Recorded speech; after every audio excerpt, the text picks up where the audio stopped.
The city looked fine from the outside. Walls standing, people moving, houses full, nothing visibly wrong. But the water was bad, and because the water was bad, nothing could grow properly. The land couldn't produce.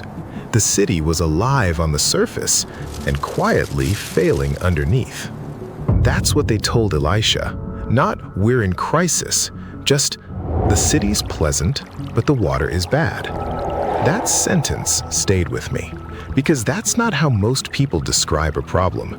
Most people point at the symptoms: the fruit that won't come, the ground that stays dry, the effort that keeps producing nothing.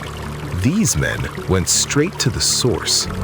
And Elisha didn't call for weapons, didn't ask for help. He asked for a bowl and some salt, the kind of thing you'd find in any kitchen, and he walked to where the water came from. Not the streets, not the fields, the source. He threw the salt in and said, "I have healed this water." And it was.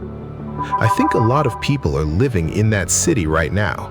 Everything looks functional from the outside. You're still showing up, still praying, still moving, but something underneath isn't right, and you've known it for a while. The peace isn't there the way it used to be. The joy feels like it's coming from effort, not overflow. You're tired in a way that sleep doesn't fix. And maybe you've been working on the surface of it, changing habits, adjusting circumstances, trying harder. But God keeps pointing somewhere deeper.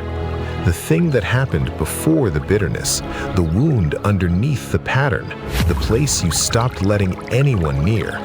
That's where the salt goes. Not because you're broken beyond fixing, but because God doesn't treat symptoms. He goes to where it started. One moment at the source can undo what years of surface work couldn't reach. The city looked pleasant. The water needed healing. Maybe that's where you are right now. Comment one word: heal.